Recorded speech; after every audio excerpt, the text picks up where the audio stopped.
Hey, this is Hannah, here with another video, and because I'm not a coward, I'm gonna play all of Bubble People, no matter how scary it gets. Yes, this is a subtweet to a friend. It's all in good fun. Are we friends? That's a bit presumptuous. To a mutual on Twitter. Now, I don't know how to start this game. I'm stuck already. How do I play Bubble People? Maybe I have to hold. I had to hold it. Okay, we've got infinite mode, and we've got like 5 levels, it looks like. So let's... Oh, this is made in Game Maker Studio 2. I can tell. We're gonna play this though. Level 1. People, book, lightning bolt, dash out of dash. Oh, I gotta click this stuff. People, lightning bolt, book. Let's see. I hear something. It's loud. I don't like it. It's causing me frustration. Fix it. Okay, let's fix it. Nothing's working. Let's, oh, whoa. We're an eyeball.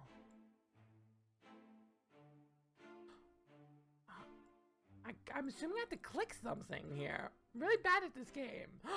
Click this. Click this. I can click the light bulb. Oh, he didn't want the light. The sparkles is good. I understand. I keep like getting thrown off by the fact I have to hold the button. It's really throwing me off. But oh, eyes closed, eyes closed. Open, open. My third eye is making me happy.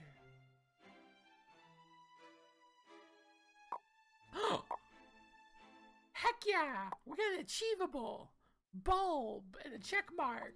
Whoa!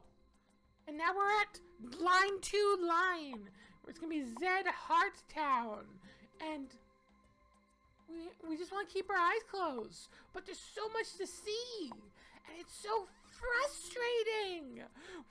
There's too much. It's too loud. It's killing our brain. Turn off that music! You're not allowed to sing?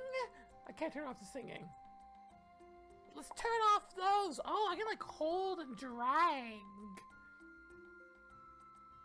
We will get a silent park. If it's the last thing we do. Where are the rest of the boom boxes? Look at all these people doing like yoga over here. Oh, here's a boom box. And there's one. Those are tiny boom boxes. I wonder where they came from. Weird. Oh, there's one. Okay, so we got like this whole "Where's Waldo" thing going on. So it's really easy because I'm just holding down the left mouse button and popping these things. But every pop is like, it's like sending one of the big emojis on Facebook Messenger.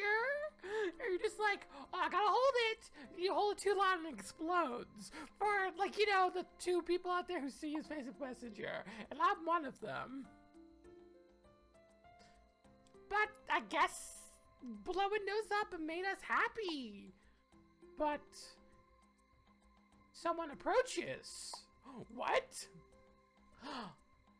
Doki Doki Smile Doki! Flipped! Check mark. Moving on. Okay, let's blow this stuff up. Oh! Oh no! The eyes are closed and our heart is alive. We don't got the time for this. We gotta go. But there's all of these loud ducks. Way too many ducks. Oh, some color was added. Ooh, we're blowing up these ducks and color is being added. It's kind of pretty. Goodbye, ducks. Not to steal a joke, but in my defense, I had it when I saw my first friend playing this. Anyways, 100% of this level is Valeria from Boyfriend Dungeon propaganda. We're just gonna kill all of these ducks and these croaking frogs. We're gonna make them croak. I'll be here all week with quality humor like that. Oh, there's a couple more ducks over there. Initially, I was like trying to press and click on each one, but it's a lot easier just to like kind of hold your mouse and wait for something to react to it than trying to figure out what is or is not the clickable environment, which is like a complaint about the game. It's a nice, simple, free game.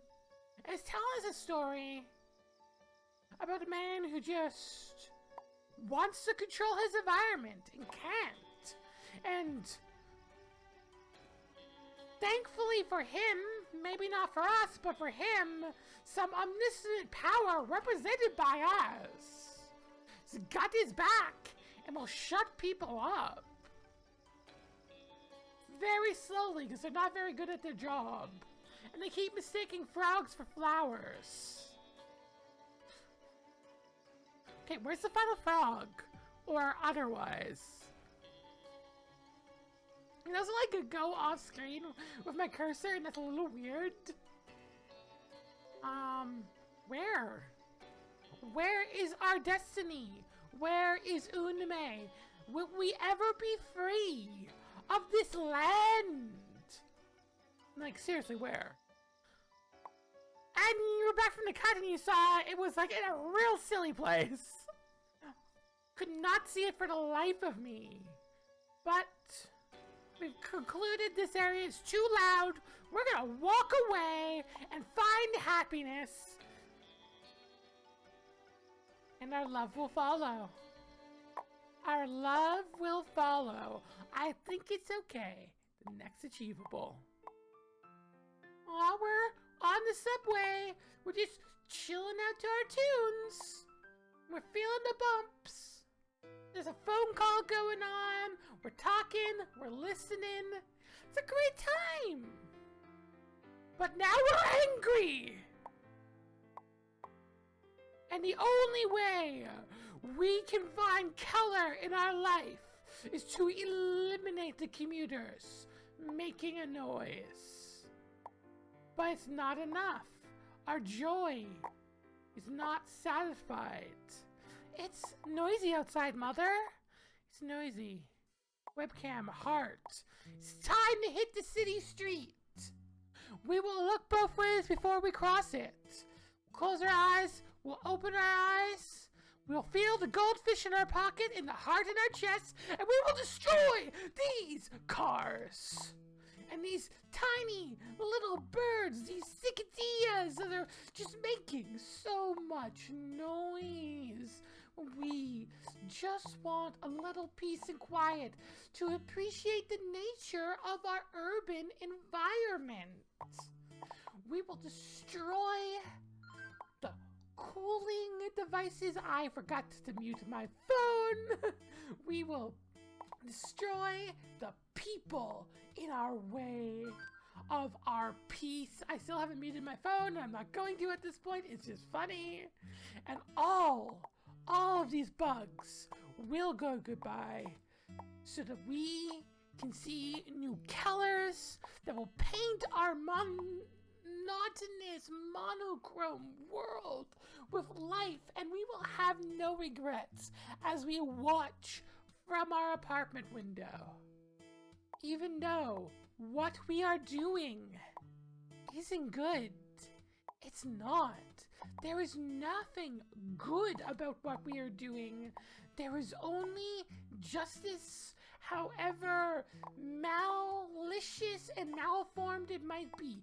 It may not be good justice, but it's a justice we have defined for the peace and quiet of an evening. And I don't know where else I'm supposed to click. I'll probably right here. Surprisingly not this. Oh, there's a bug. Surprisingly not the light, or these people, or this trash can, or the people on our roof, but definitely this bug by our head. We will paint the world a new color with their death to hopefully find some peace in our little corner that looks like it's been gentrified to shit. We're gonna do that thing where I cut to me finding... Oh, never mind, I found it. But that wasn't all. But I found the next ones. We're good. Now we might do the thing where I cut to try and find the rest of these. I'm gonna drag my mouse across the screen. We are so close to the end of this story. What will the final thing be? What will we learn when we pop all of these bubbles and all that is left are people? People living their life, trying their best through their frustrations. What will that be? What will that be like? Was there one like hidden behind this tree? Nope. That would have been dirty. No, actually the dirty would be the trash cans. They're like a sign I'm missing that like is making a noise? Or grate? One of these people in these windows, maybe? Okay, we're gonna do that cut thing finally. And we're back, and there's this like see this little guy right here? That was it. That was what we were missing. And our heart it stops. And we find joy? A sinister smile. The human experiment. And something more. A sixth chapter. Beakers and crowns. An exhibit. People rejoicing. People talking. Our sinister smile. We will silence them. These bubbled people that we have created in our monochrome hell so that we may find in our purgatory some joy in the simple satisfaction of destruction, the simple horror of elimination, of taking away life and freedom and happiness and community and culture and society and science so that we can be alone with our thoughts in some vain pursuit of art that is foolish and foolhardy and cocky and unwarranted and evil. But an evil in our heart nonetheless, where all we have left are the colors of those moments of rage that might, for a second, let us feel something. Even if we are alone, the music doesn't stop. Chaos and freedom is our selection. And it doesn't matter what or who we see. We know popping it all is the only way to freedom, to see something else, to see a color other than black and white, even if it costs us our connection to other people so that we can examine our red outline, bursting with blood, exploding with color, exploding with options and choice and freedom and commitment so that we can continue popping and popping and popping and blowing up those around us so that we can find some semblance of self, some semblance of me in the crowd that has obscured us for far too long. We are not a sympathetic hero. We are not even a hero. We are the monster of our own choosing to continue with this tale, to continue the popping and popping and popping like a child with bubble wrap, a cat with bubble wrap, until there's only color and our own soul and time, marching on, and somehow our heart feels full, and we see the love, and we believe, but they are not happy. Our actions have made them unhappy. They never wanted to be alone. They just wanted to be with us. But we've created a quiet too loud. And now we are alone. And we're frustrated. And we continue our rampage despite protest. Will we do this forever? Will there be an end? Can we continue doing this? Is this pursuit of Keller worthwhile? Does it give anything to just endlessly pop and pop and pop? When will it be enough? When will we accept our place in this world and not try and strangle everyone else out? When will our words be enough to express ourselves instead of through our violence? When we embrace the sound, embrace the people, and become more than this destructive husk that pops and pops and pops and pops and pops and pops and never-endingly pops? Will we ever listen to reason, or will we continue our mad race to try and work with the maligned malaise of our being, of our soul? When will we take our closed eyes and open them to the broken hearts we have created, the death we have wrought on this world? When will we abandon that shining smile? Well, we'll have to abandon love first. And in that moment, we will see the sunrise. We will see color like none. A new world, a quiet, a quaint, broken heart syndrome. And perhaps we were always alone. Perhaps this was our truth, our displeasure. As we see no one when we walk by. We look and we look, but all we find are our broken heart. By our actions, a world empty and still and quiet, only the rhythm and melody of our memories keying along like the track of a piano. And we examine that. We examine the horror of the reality we wrought in search of silence, in search of our soul, and realize it was all for naught.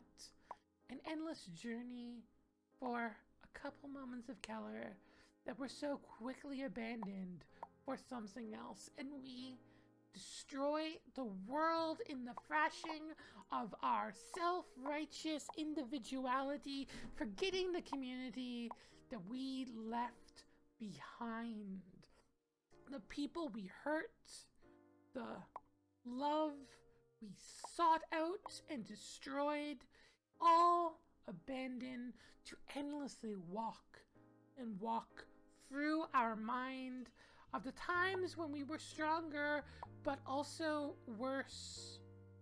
And we realize in this moment of weakness that maybe being weak is okay if we can be connected, but there's no one left to connect. Just a memory of those we've already pushed away, destroyed in hopes of finding some Keller. And we can stop and smell the roses, but even that too will pass. And the Keller will be there. In that moment, it may be worth it. But all the way out west, what else is there but to try again, search, and to stop? Listen to our brain. The silence of our brain.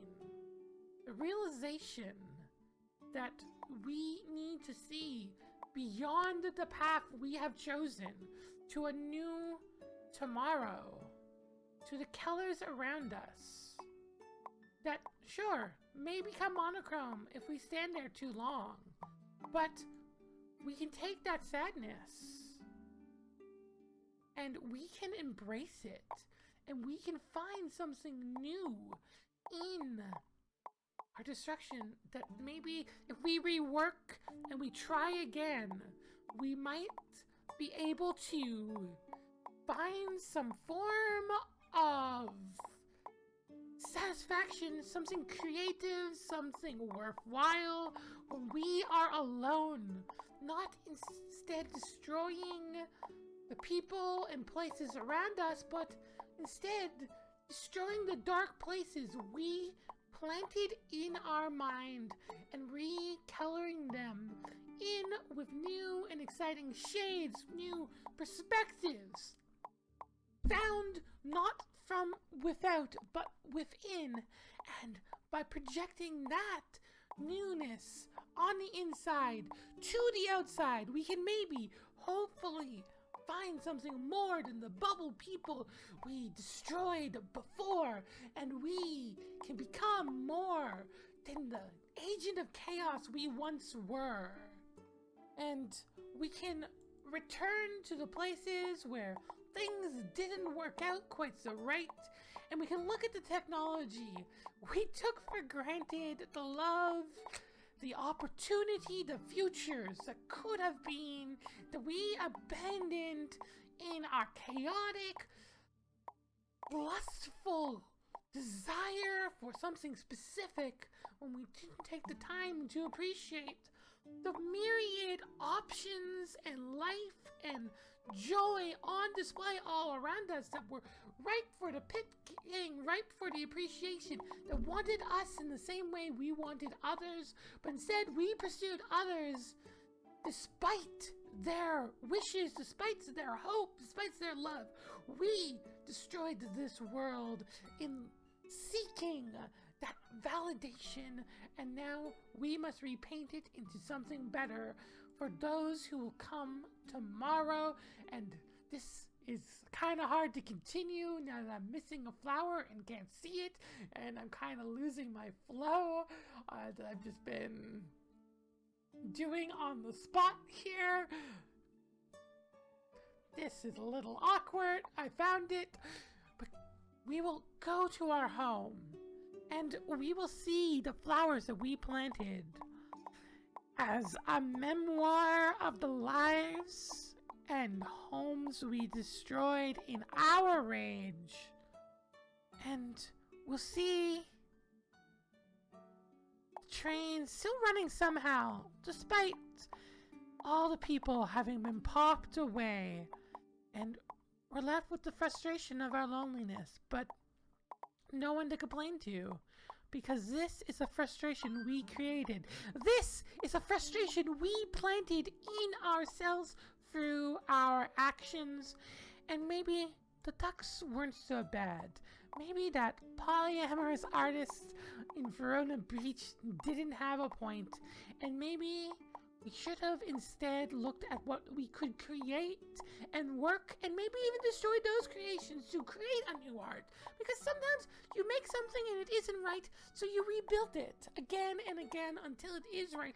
But you do it with what you create. You do not destroy the work, the labor, the hopes and dreams of others in pursuit of your own joy. No, instead, you plant, you grow, and then if it's not to your satisfaction, you trim and you cut until you've left a colorful mark for others, not for yourself.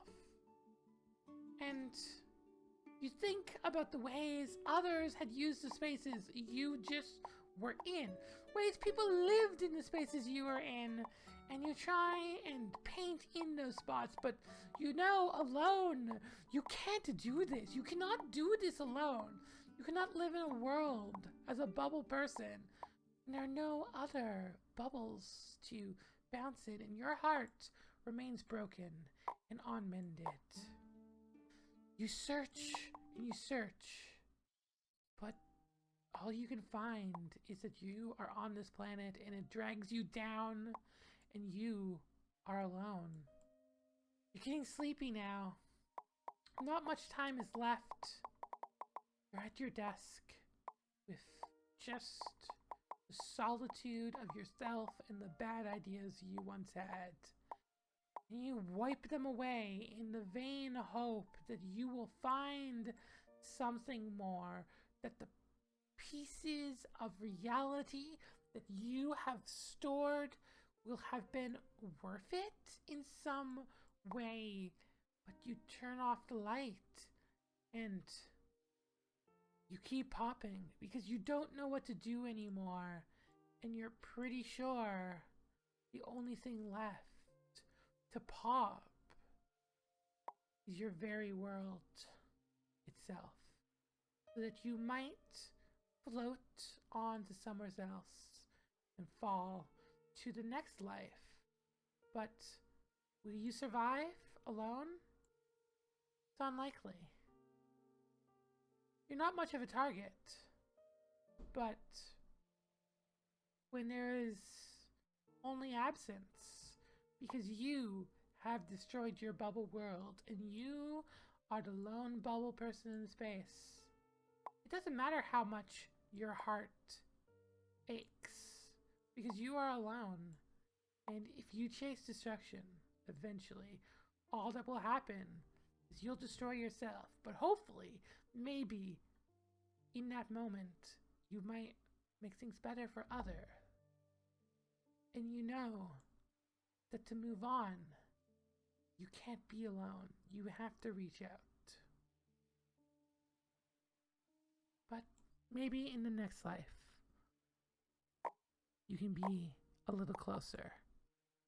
And as a speck in outer space, you can find love again. That kind of got dark and deep and went to some kind of scary places there. So, cut to post-editing Hana'a with some resource links on screen.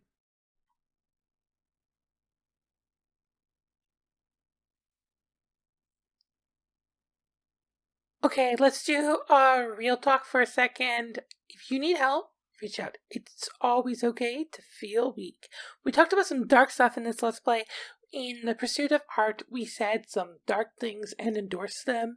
But I just want to take this moment to say that giving up is not the option. It's never the option. It can sometimes feel like it should be the option. I have been there, but it's not the option. Reach out to a friend, a family member, a loved one, someone you trust. And if even if that's not an option, reach out to a stranger. Reach out to me even, or one of these resources that we have on screen right now. If you're in Canada, I have the Canada Suicide Prevention Service number and texting number up, their availability and times, etc. We've also got a number for the National Suicide Prevention Lifeline. They're 24/7. I couldn't get a texting number for them. So if you have a texting number, because sometimes, talking's hard, but sending a text, that's a little easier. So definitely just reach out. We're going to go back to the end of the Let's Play now. I'll talk about channel plans going forward, but just know you're not alone. And thanks for coming on this journey with me. But, thanks for going on this journey of Bubble People, where we destroyed the world in pursuit of our greed. But, it was created by Leo Giajon, published by Gamera Game, with special thanks to Tanzai, Nian Nian, and Milu. Those all seem pretty cool people. This is a cool game. I'm very curious to see what else this person does. It was very abstract, but as you saw, we could get a lot from that abstraction if we took a moment. And, let's call this a prototype. Let's call this a experiment, a very early pilot of getting more from small games. See you next time, where we try to get more from another small game. And just remember, I'm not a coward like Mumbles. But, yeah, no, thanks for watching. And we're kind of here in this awkward silence now. because the game's closed and I'm just still talking.